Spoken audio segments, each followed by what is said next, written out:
Hey guys, Sarah here. Welcome back to my channel, House of Ezra. Bit of an unplanned video for you today. I hope everyone is going well. And well, look, I actually just thought I was filming this entire video and realized right at the end I hadn't hit record. So that's how my morning's going. This is take 2. Hopefully it can, I don't know, hopefully I can, I was going to say portray my thoughts better, but I even was lost for words a bit then. Just a bit tired today, teething baby, not much sleep in our household last night. I am getting through my monster cup of tea though. So the reason I've jumped on today is I'm still struggling to decide on my lineup for next year, my journal lineup. Not so much my everyday, it's more around pen and ink. So I wanted to word vomit what has been working for me, what hasn't, and then my thoughts for next year. And I know I say it, everyone says it, you know, please comment below, but I am genuinely interested in what you do, how you capture your swatches, your ink thoughts, your pen thoughts, and what you found that has worked and hasn't worked, because I'm not there yet. So I'll quickly run through what the lineup has been this year. This is Stalogy B6 365 grid. This is my bullet journal and creative journal. This isn't changing. Love this. This is going to stay for next year, working really well for me. I'll say as well, just really quickly, if you're in Australia, I get all my Stalogy notebooks from Tactile Sensibility. I just think they're great.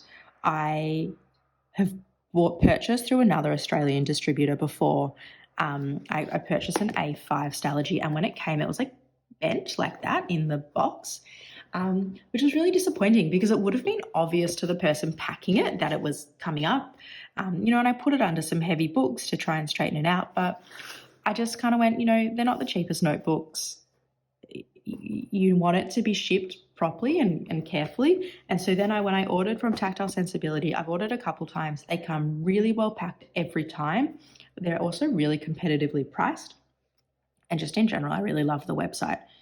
This isn't a sponsorship, by the way. This is just a fangirl of Tactile Sensibility. Pardon me. I also, because I have a cart, right, on Tactile Sensibility of the notebooks I want. It's been there for days, just not hitting enter yet because I'm indecisive. But I was looking through and they have these mystery boxes, and some of them are themed like writing instruments, washi tape, small, medium and large, or complete mystery. And what you do is you choose one, and the guarantee is that the items you get inside will be, I guess, retailed at the items inside would come to a total of more than what you pay for the box. So I'm not sure if I'm going to buy one this time round, but definitely soon. I think I want to do the complete mystery box. How cool would that be? So, promise that should hopefully be my only tangent. Promise. This not changing. Love it. I seem to be able to get around 3 months, so that should be around 4 of those for a year. Now we get to what has and hasn't been working. This is the A6 Stalogy half year. I started this for ink swatching. It's turned into an ink swatch, pen, thought, commonplace, where was that? Daughter's scribbling page, content notebook. Some things really loving, some things not so much. I'll talk about that in more detail. I'm going to quickly talk about these. These are just Clairefontaine blank 90 GSM notebooks. Picked them up as a 2-pack from Officeworks. I set myself a task because I saw people doing it of transcribing a book. Not liking it. It's not enjoyable for me. I'm getting frustrated and annoyed with myself. I even wrote down there that it's frustrating. I think I struggle with it being blank. As much as I try, I always end up writing on an angle. I find as well, for some reason, maybe a stub nib on here I'm just struggling with. It feels heavy. It's not toothy. It's just, yeah, like maybe it's like feedback more than scratchiness. It feels like it's heavy to move through the page compared to the Stalogy. Every now and then I do like writing like quotes or some like poetry. When I was deciding on a book to transcribe, it was between this and Milk and Honey by Rupi Kaur, her first book of poetry.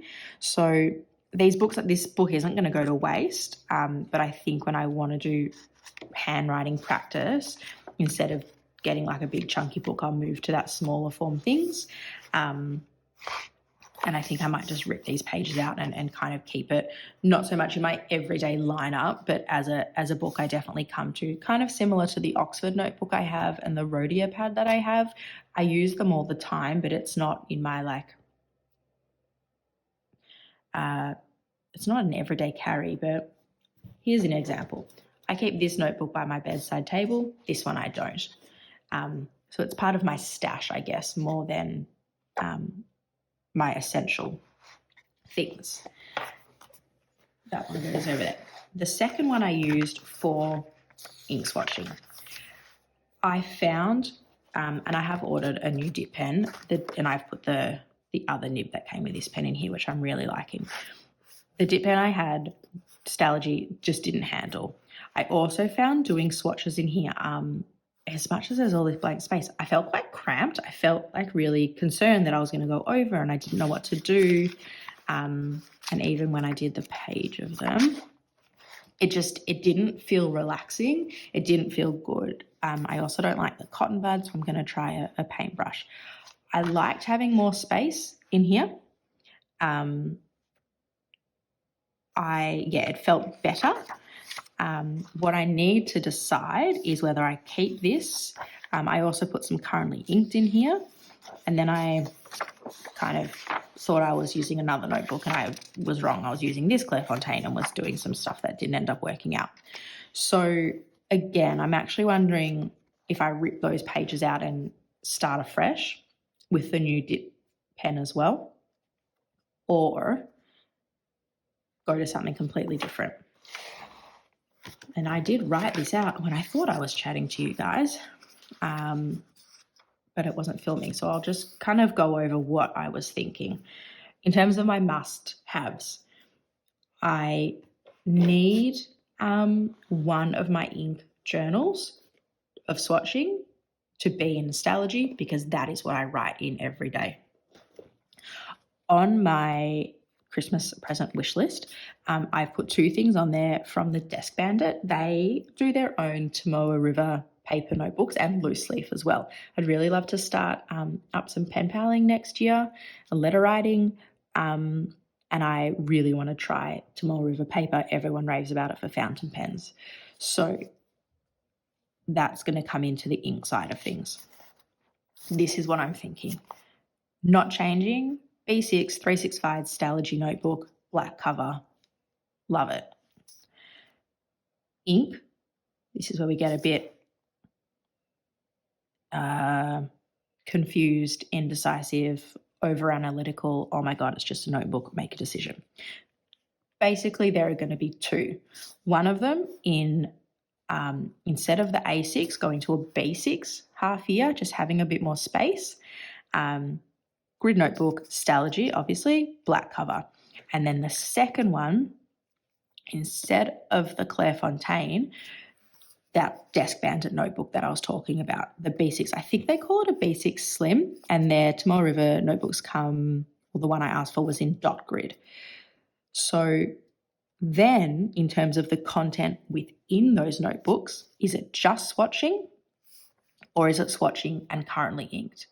And where then do I put my overall pen thoughts? What I'm thinking is, if this one is the Stalogy and this one is the Desk Bandit Tomoa River, this one here is just swatching.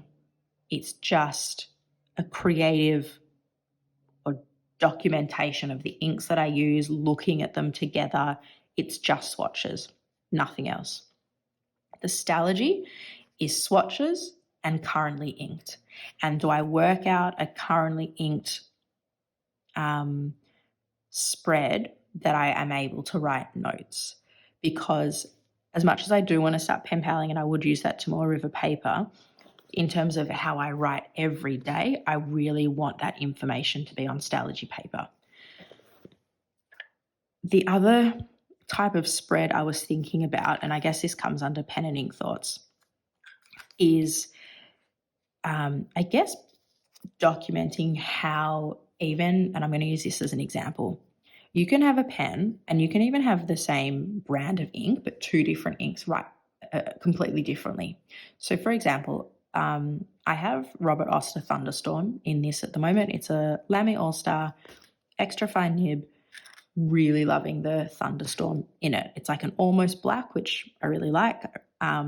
It feels great, not scratchy, good amount of ink. A few months ago, I had the Robert Oster Chocolate in here. Completely different experience. It felt really scratchy. It felt dry. It wasn't enjoyable. So same pen, same nib, same ink brand, two different inks. So do I need some sort of spread where, and I guess this is why there's so many options. Do you have the pen at the top and then I can write the different inks and how they felt? Or do you have the ink and then a writing sample and notes? Or do I just keep it next to the currently ink and how it felt?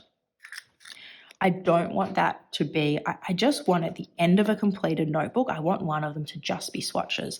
That's why I'm thinking it's important to have the two, and I keep the Tomoa River one as, I guess, more creative, and this one with a bit more detail. So I still need to work the spread stuff out, but that's what I'm thinking for ink journaling.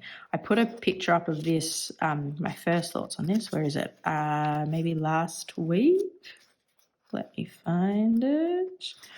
But it's a little bit different, and I'm not going to do the transcribing anymore. So then it takes me to my last thing.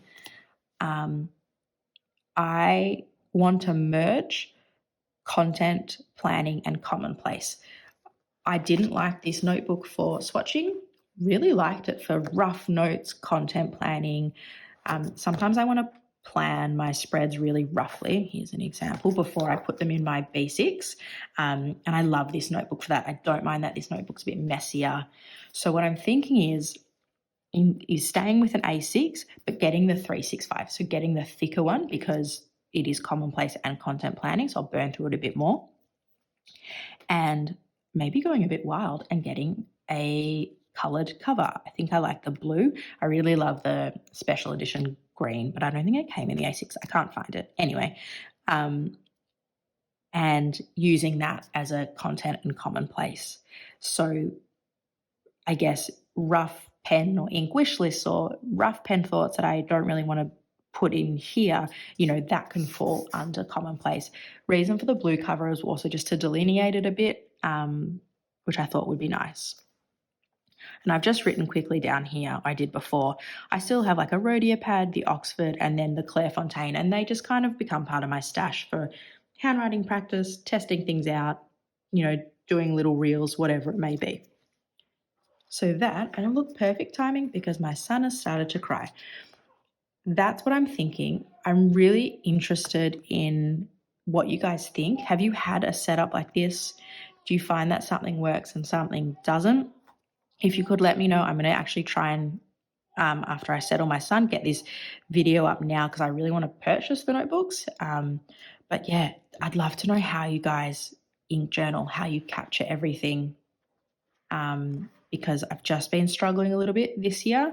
I think maybe this will work, but I'm not sure, and I would love to know your thoughts and what has and hasn't worked for you. Thank you so much for hanging with me for 15 minutes as I ramble through my notebook thoughts. I will chat to you guys again soon.